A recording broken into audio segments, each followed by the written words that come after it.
What if I told you she never loved you? Not really, not the way you imagined.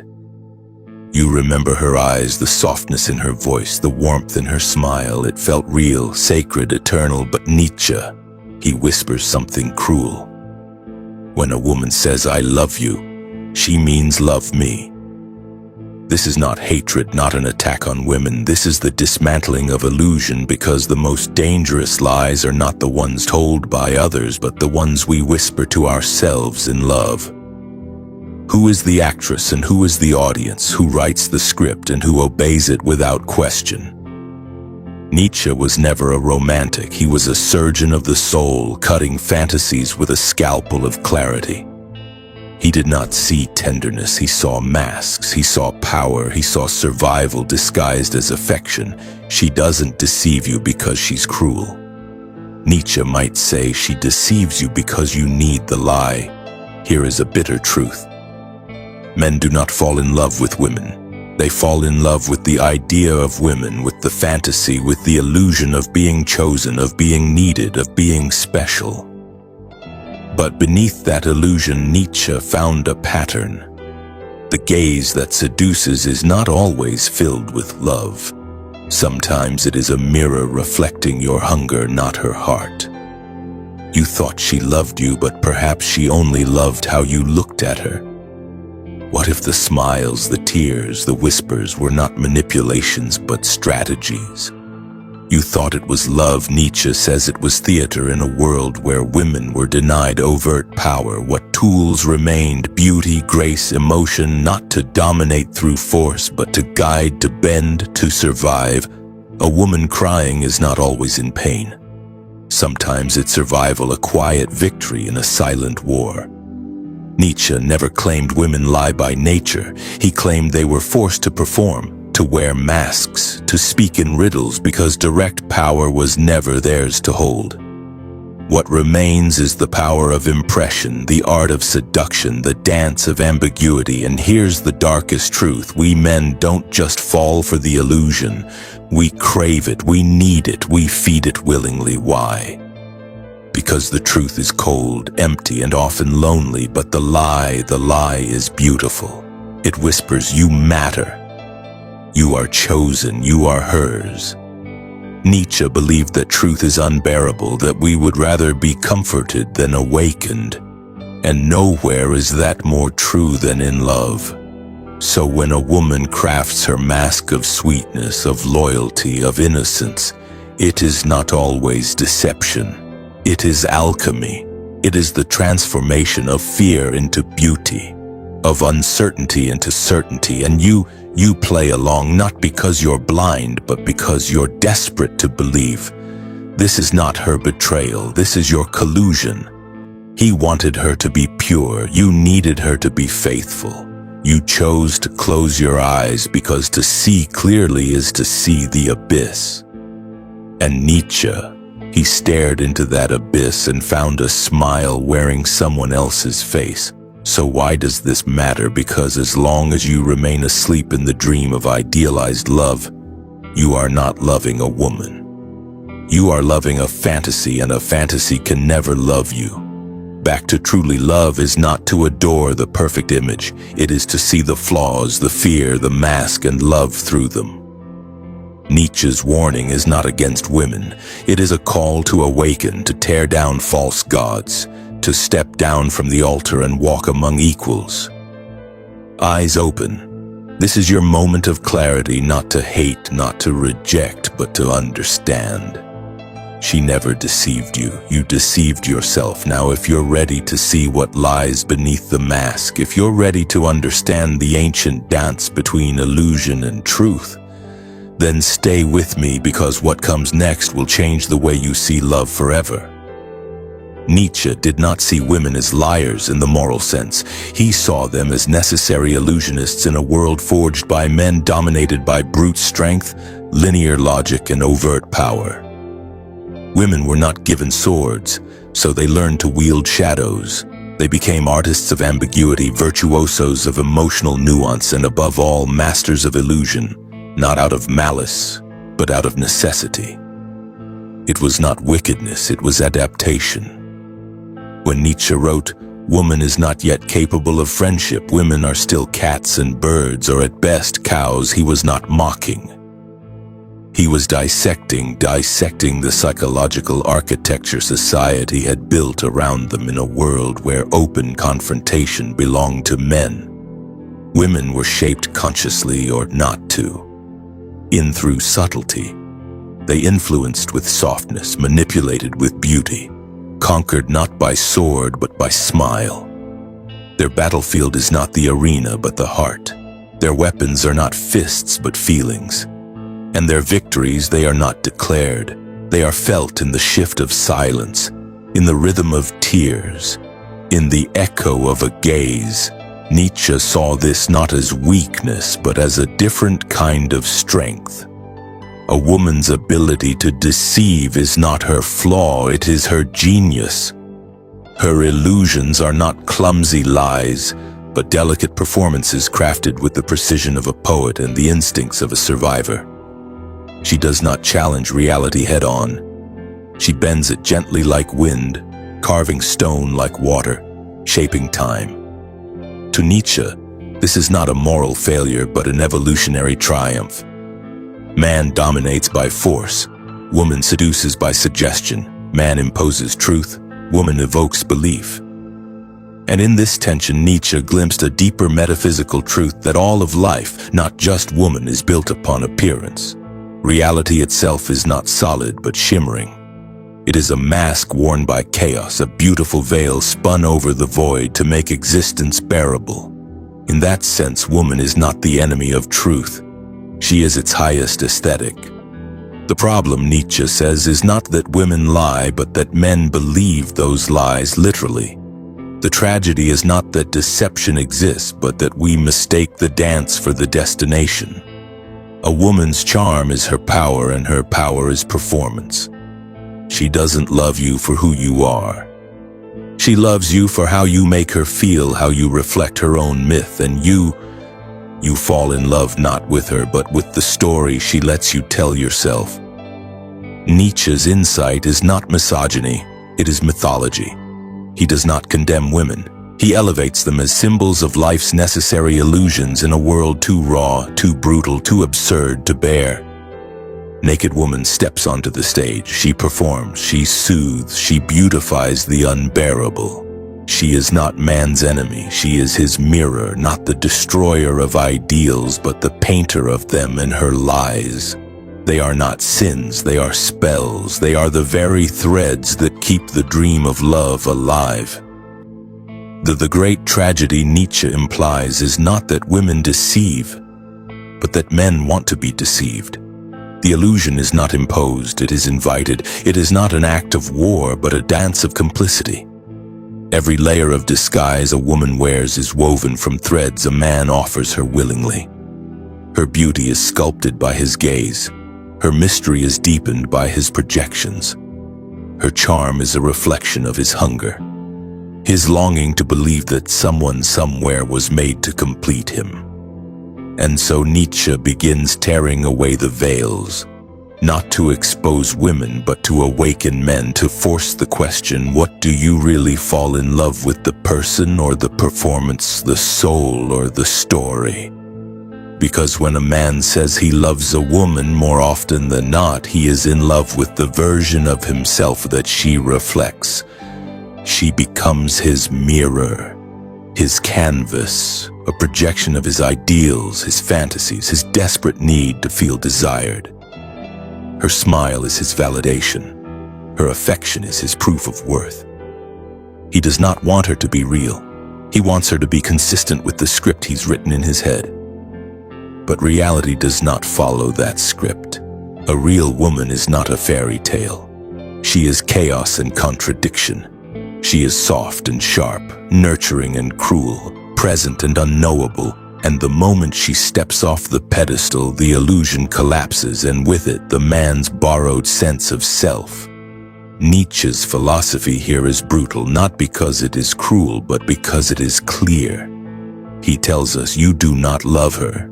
You love your delusion of her, and perhaps, if you're honest, you fear what lies behind her mask.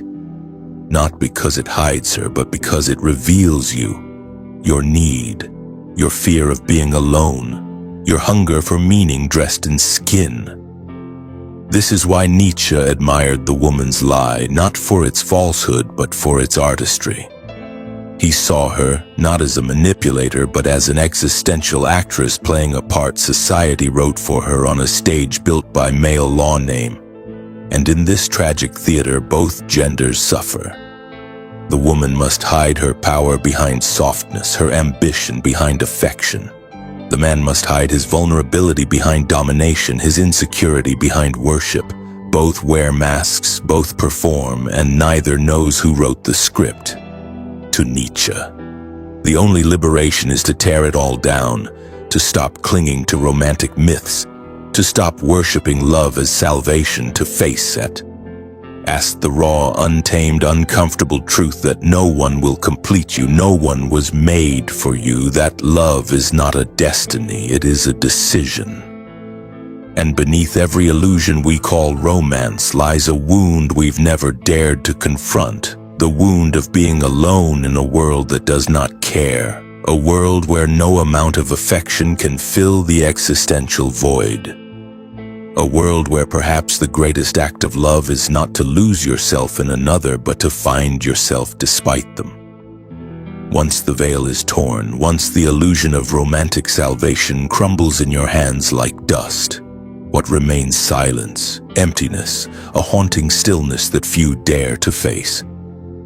And this is the moment Nietzsche invites you into, not to despair, but to begin, because in that silence lies the truth. You are always alone, not abandoned, not unloved, simply independent by design. Every myth you clung to that love would complete you was never a promise of life, but a denial of your own strength. The philosopher does not weep in the face of solitude. He builds himself inside it. Nietzsche dares you stop seeking in others what only you can forge in yourself: power, depth, meaning. These do not come from romance or recognition. They arise from confrontation with your own abyss. And yes, that abyss is terrifying because the ego trembles when there's no one left to mirror it, no praise to validate it, no lover to anesthetize its fear of vanishing.